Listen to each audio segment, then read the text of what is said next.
네, 오늘은 예수님께서 가르쳐 주신 주기도문 가운데 네 번째 시간, 뜻이 하늘에서 이루어진 것 같이 라는 제목으로 함께 말씀을 나누고자 합니다.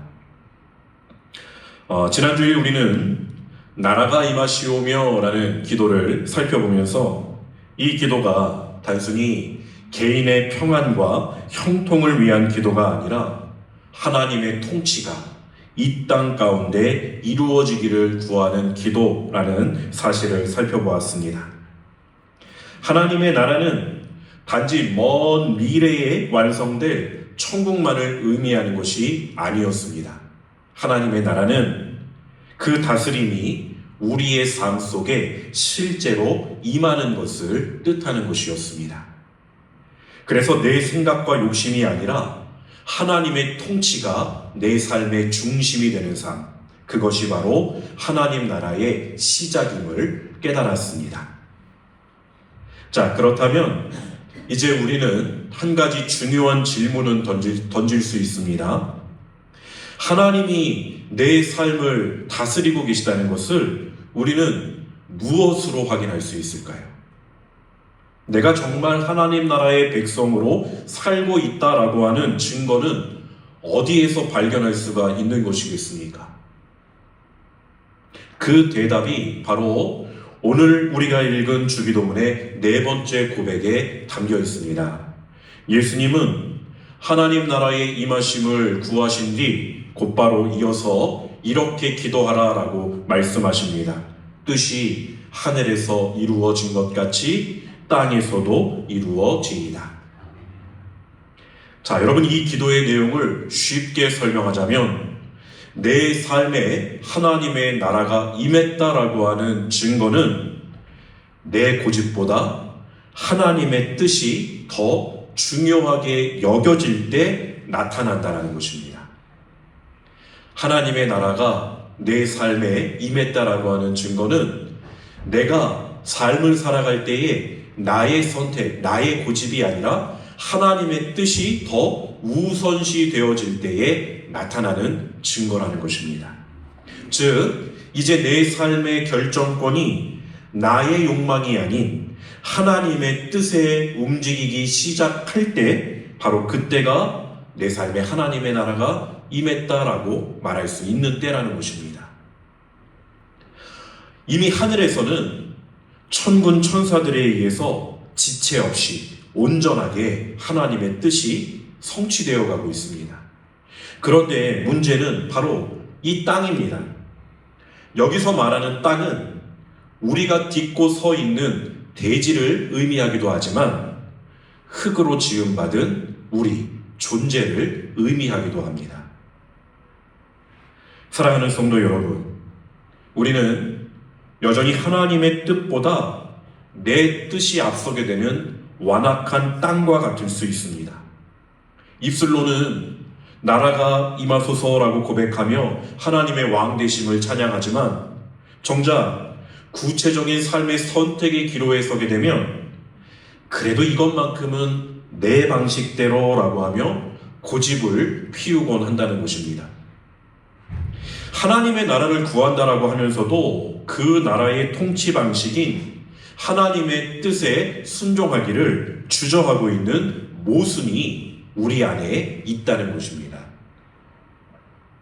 자, 그러나 여러분, 기도는 내 뜻을 하늘에 관철시키기 위한 고집이 아니라 하늘의 선하신 뜻에 나를 맞추어가는 신뢰여야 합니다.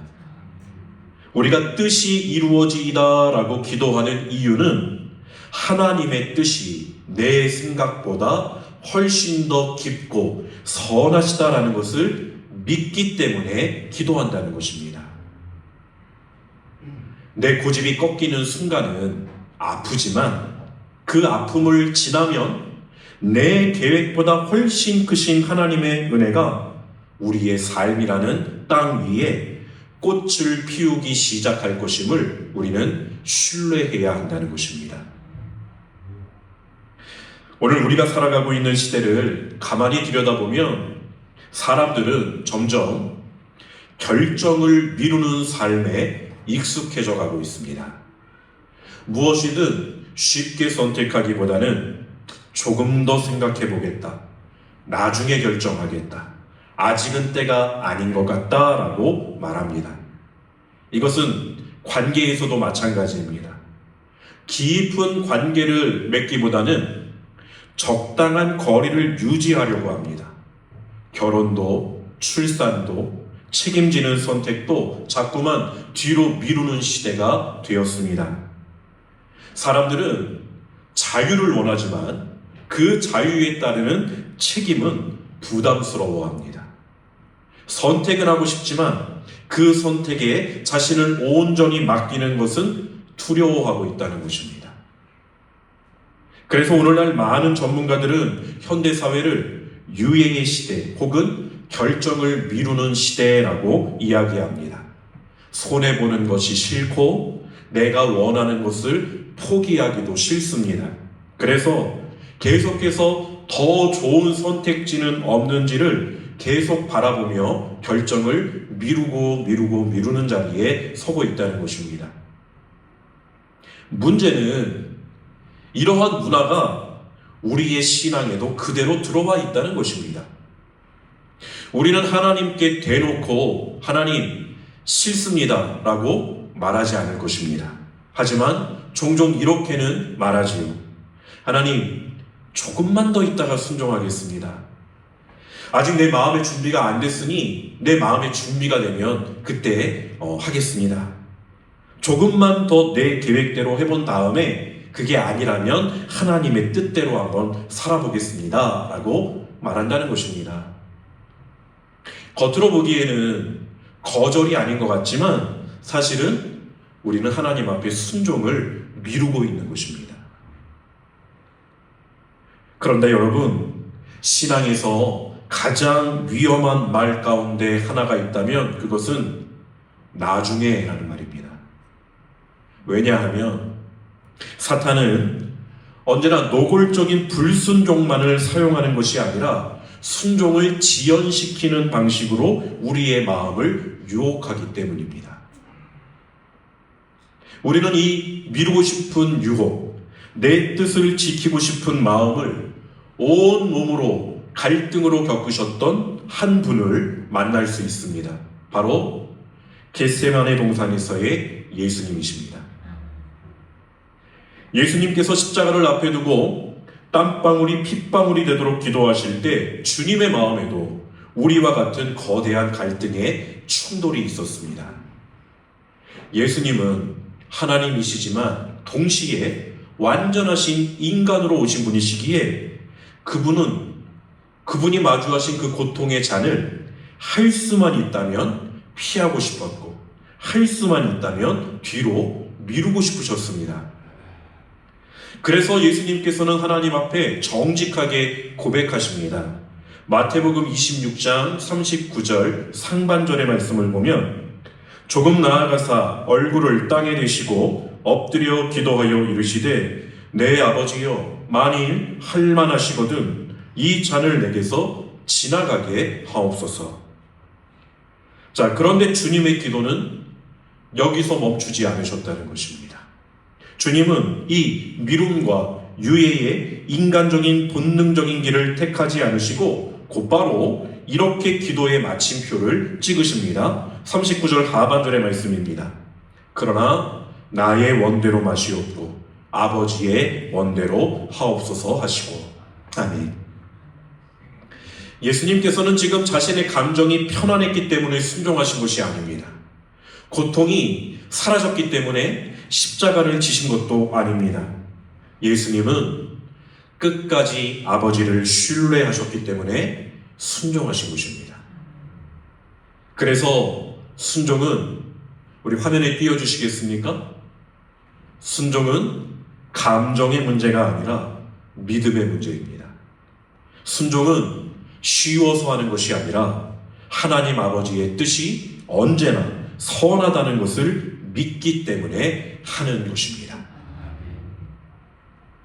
여러분, 사실 우리가 하나님의 뜻대로 살아간다라고 하는 것은 언제나 내 마음에 드는 길을 걷는다는 의미는 아닐 것입니다.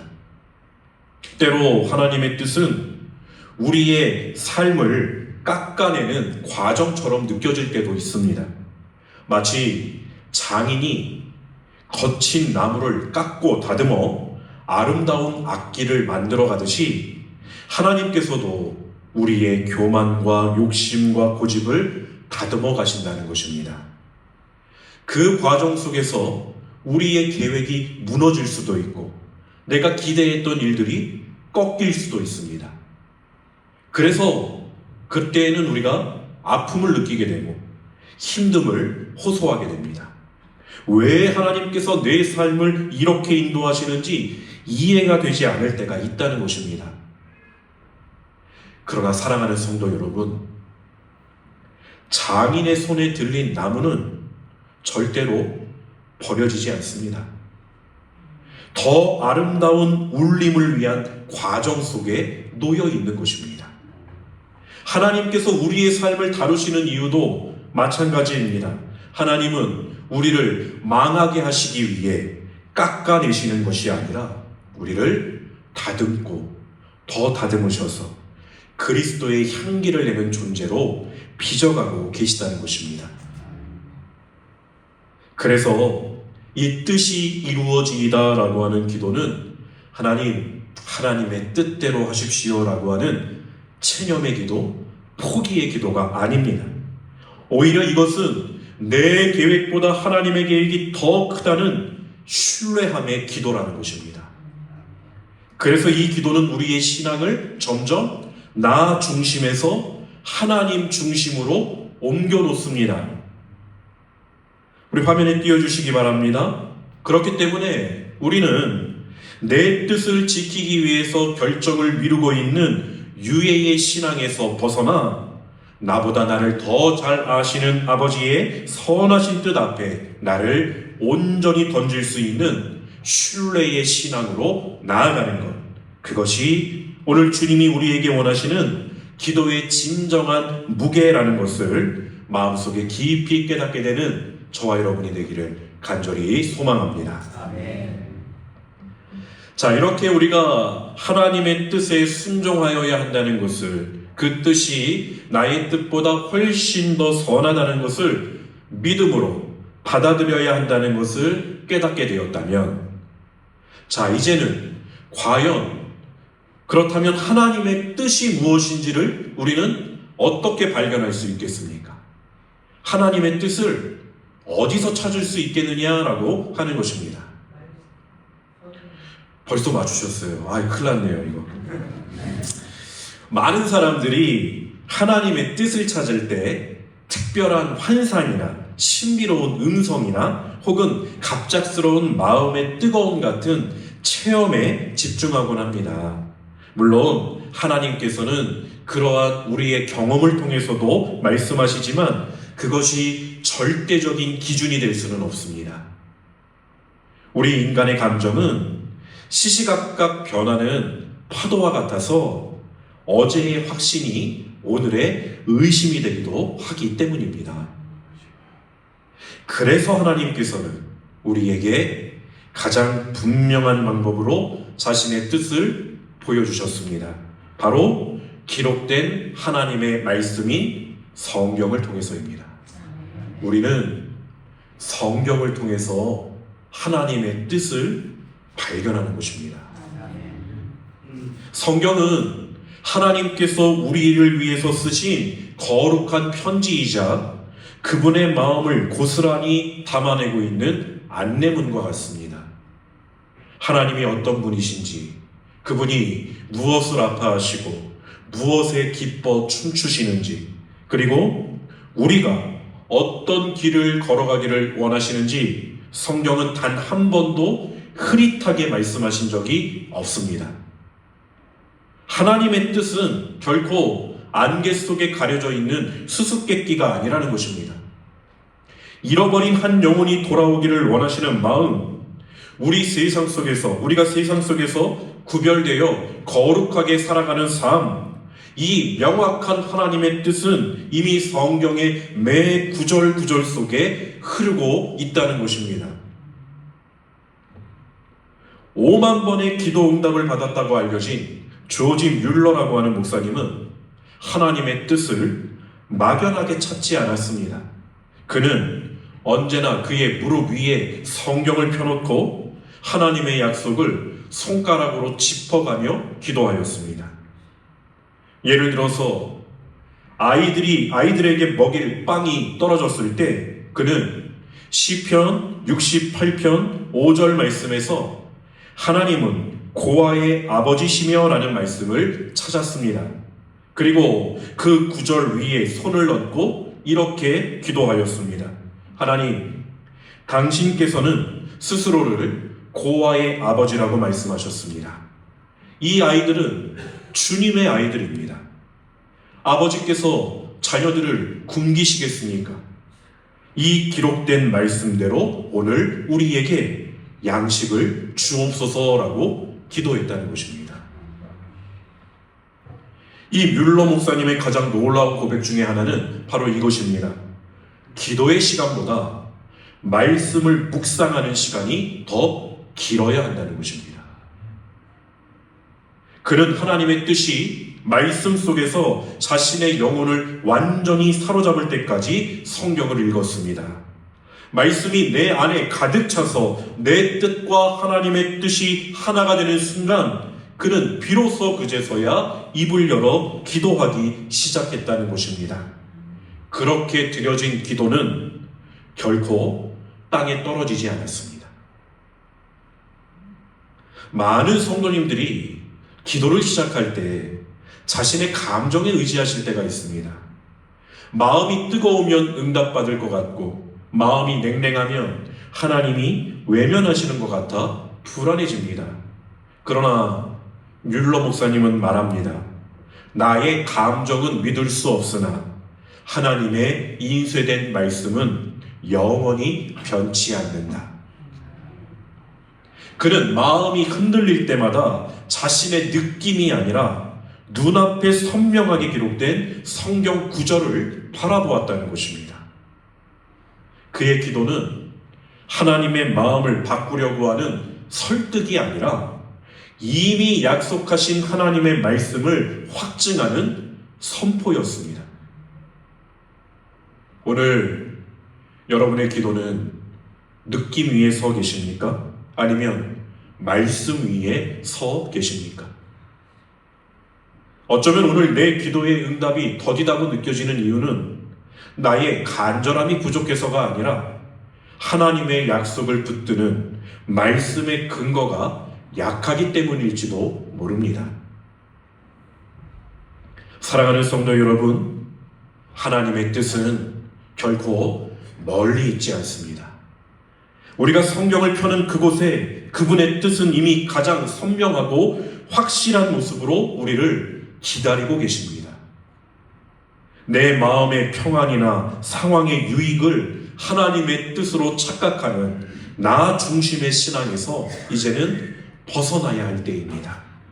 대신에 내 생각과 말씀이 부딪히게 되었을 때 기꺼이 내 생각을 깎아내고 말씀 앞에 무릎 꿇는 말씀 중심의 삶으로 나아가시기를 소망합니다.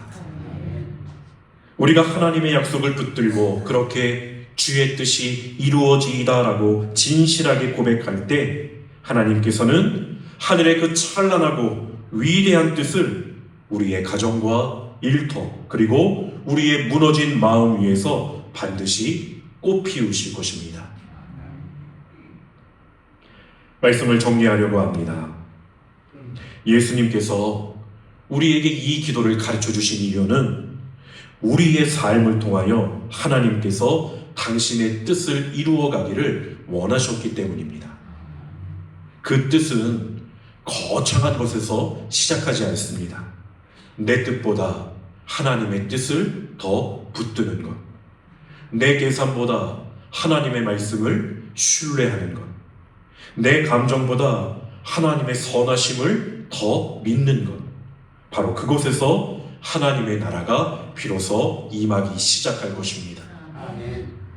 예수님께서는 이 길이 결코 쉽지 않음을 아셨기 때문에 먼저 그 길을 몸소 걸어가 주신 것입니다. 그 온전하신 순종이 있으셨기에 오늘 우리에게는 절망이 아닌 생명의 길이 활짝 열리게 되었습니다. 이제 우리도 그 은혜 안에서 내 뜻을 붙드는 사람이 아니라 하나님의 뜻을 이루어가는 사람으로 살아가게 되기를 원합니다. 하나님께서 우리 안에서 당신의 뜻을 이루어 가시는 그 거룩한 길을 순종함으로, 그리고 그분의 선하심을 신뢰함으로 흔들림 없이 끝까지 걸어가게 되는 저와 여러분이 될 수 있기를 주님의 이름으로 간절히 축원드립니다. 기도하겠습니다.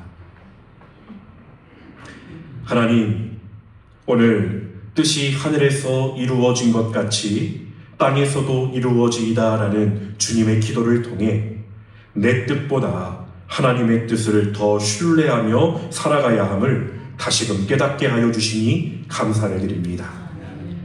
우리 안에 여전히 하나님의 뜻보다 내 계획과 고집을 앞세우는 마음이 있다면 성령께서 친히 다루어 주시고 순종을 미루는 유예의 신앙에서 벗어나 믿음으로 신뢰의 신앙으로 순종하며 나아가게 하여 주옵소서. 겟세마네에서 끝까지 아버지의 뜻에 순종하셨던 예수님을 바라보며 감정보다 하나님의 선하심을 더 신뢰하는 믿음을 우리에게 허락하여 주옵소서. 또한 우리의 생각과 판단보다 기록된 하나님의 말씀 위에 굳게 서게 하시고 날마다 말씀 안에서 하나님의 뜻을 발견하며 살아가게 하여 주옵소서. 하늘에서 이루어진 하나님의 거룩하신 뜻이 오늘 우리의 가정과 일터와 삶의 모든 자리 가운데 아름답게 이루어지게 하시고 우리를 통하여 그 하나님의 나라가 드러나게 하여 주시옵소서. 감사드리오며 우리 주 예수님의 이름으로 간절히 기도드립니다. 아멘.